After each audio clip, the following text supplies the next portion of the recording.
Health checkup ചെയ്യാൻ ഒരുപാട് ലാബുകൾ ഉള്ളപ്പോൾ എന്തുകൊണ്ട് ആസ്റ്റർ ലാബ്സ്? പ്രമുഖ ഹോസ്പിറ്റൽ ശൃംഖലയായ ആസ്റ്റർ ഗ്രൂപ്പ്സിന്റെ കീഴിലുള്ള ആസ്റ്റർ ലാബ്സ് ആസ്റ്റർ ഹോസ്പിറ്റലുകൾ പോലെ തന്നെ മികച്ച സേവനങ്ങൾ ജനങ്ങൾക്ക് ഒരുക്കുന്നു. ഉയർന്ന നിലവാരത്തോടു കൂടിയ ആരോഗ്യ പരിശോധനകളാണ് കേരളത്തിന്റെ വിവിധയിടങ്ങളിലുള്ള ആസ്റ്റർ ലാബ്സിൽ ഒരുക്കിയിട്ടുള്ളത്. വിവിധ ഹെൽത്ത് ചെക്കപ്പ് സൗകര്യമുള്ള ആസ്റ്റർ ലാബ്സ് നിങ്ങളുടെ ആവശ്യാനുസരണം പരിശോധനകൾ വീട്ടിൽ വന്ന് ചെയ്യുകയും ചെയ്യും. JCI NABL അക്രഡിറ്റേഷനോട് കൂടിയ ആസ്റ്റർ ലാബ്സ് ഇന്റർനാഷണൽ പേഷ്യൻസിന്റെയും വിശ്വസ്ത ബ്രാൻഡാണ്. അപ്പോൾ ഇനി ഹെൽത്ത് ചെക്കപ്പുകൾ ചെയ്യാൻ ആസ്റ്റർ ലാബ്സ് തന്നെ തിരഞ്ഞെടുക്കും. ആസ്റ്റർ ലാബിന്റെ മികച്ച സേവനങ്ങൾ ഇപ്പോൾ വടക്കാഞ്ചേരിയിലും.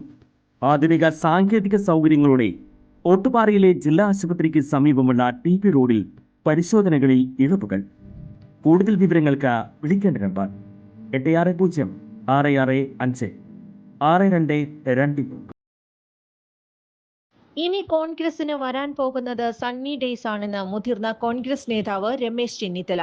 വെല്ലുവിളി നിറഞ്ഞ കാലത്താണ് സണ്ണി ജോസഫ് പുതിയ ചുമതല ഏറ്റെടുത്തിരിക്കുന്നതെന്ന് രമേശ് ചെന്നിത്തല പറഞ്ഞു.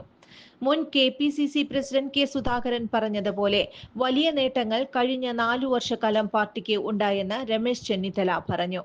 അത് തുടരാൻ പുതിയ നേതൃത്വത്തിന് കഴിയട്ടെയെന്നും സണ്ണി ജോസഫ് ഒരു വിഭാഗത്തിന്റെ പ്രതിനിധിയല്ലെന്നും അദ്ദേഹം പറഞ്ഞു. കോൺഗ്രസിന്റെ മുഴുവൻ പ്രതിനിധിയാണ് സണ്ണി ജോസഫ്. അടൂർ പ്രകാശ് കോൺഗ്രസിന് ഒരു ഭാഗ്യതാരകമാണ്. PC വിഷ്ണുനാഥ്, ഷാഫി പറമ്പിൽ എന്നിവർ ഭാവി കേരളത്തിന് പ്രതീക്ഷ നൽകുന്ന നേതൃത്വമാണ്. ഏറ്റെടുത്ത കാര്യങ്ങൾ വിജയകരമായി പൂർത്തിയാക്കിയ നേതാവാണ് AP അനിൽകുമാർ.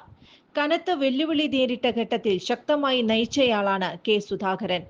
പാർട്ടിയിൽ എല്ലാ സ്ഥാനങ്ങളും വഹിച്ചൊരാളാണ് MM ഹസൻ എല്ലാ സമയത്തും നേതൃവൈഭവം കാണിച്ച വ്യക്തിയാണ്. രമേശ് ചെന്നിത്തല പറഞ്ഞു. ഇനി കോൺഗ്രസിന് വരാൻ പോകുന്നത് സണ്ണി ഡേയ്സ് ആണെന്ന് മുതിർന്ന കോൺഗ്രസ് നേതാവ് രമേശ് ചെന്നിത്തല. കൂടുതൽ വാർത്തകൾക്ക് ഞങ്ങളുടെ ചാനൽ സബ്സ്ക്രൈബ് ചെയ്യുക. ഫേസ്ബുക്ക് ഫോളോ അപ്പ് ചെയ്യുക. വാർത്തകൾ വേഗത്തിലറിയാൻ Anytime News.